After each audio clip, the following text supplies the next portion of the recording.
Welcome to Family Gamer TV. Now we're going to have a look at The Last of Us. Now this isn't a game for kids, it's a game for the older members of your family.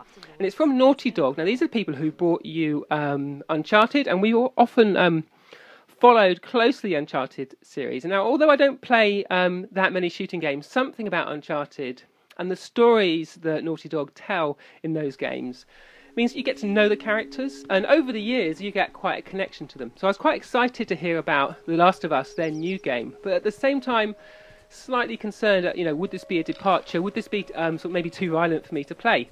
But having had some time with a preview of the game, I've been really surprised by the quality, not only the graphical fidelity, but just also the feel of the world. And it's set in this sort of deserted landscape and cityscape after a particular fungal infection has attacked the human race. Much like many of the Cormac McCarthy books, The Road or No Country for Old Men. In this space, you play Joel, who comes across a young girl sort of needing assistance, needing help, and agrees to help her across the city. Mandatory evacuation.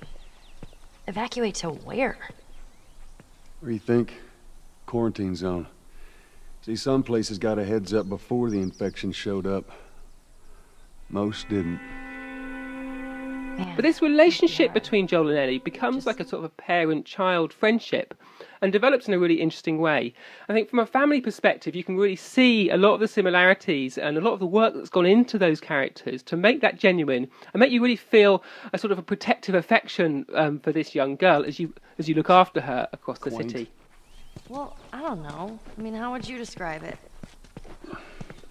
Empty. Yeah, that would be another way.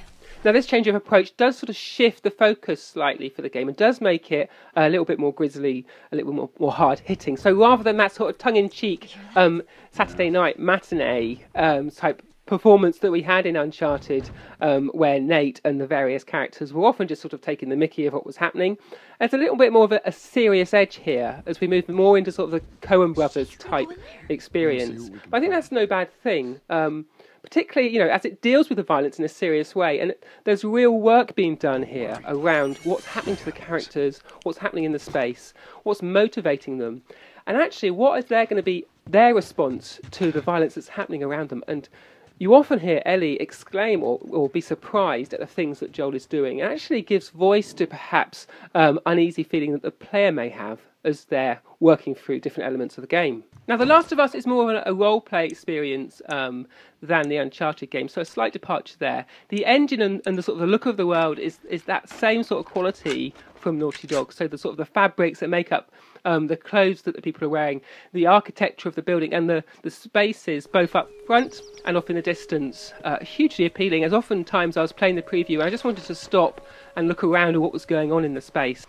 You need to keep your eye out for both ammunition, and you do have guns, but you have to fire them very sparingly. So fire a bullet feels like it's got a real weight to it. So in that way, perhaps it's more violent than Uncharted, but in the same way, the violence feels like it matters more, and you have to actually make a grown-up, mature decision about how you're going to develop a strategy to protect Ellie and get through the world.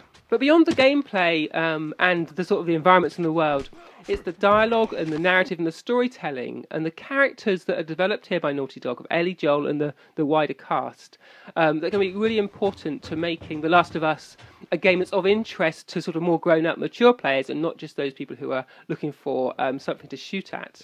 Now, a big part of this is going to be in the relationship between Joel and Ellie. Hey, Ellie, slow down. Wait for me. What? Right here. How about you let me go first and keep your voice down? Okay. That reminded me of recently playing BioShock Infinite. But that's that same sense that Elizabeth and Ellie are exploring the world around you. So Ellie will respond to things in the environment, will look at what's going on in space and make her own comments about what she's seeing, and also comment on what Joel, you're doing as a player. Nothing, it's just...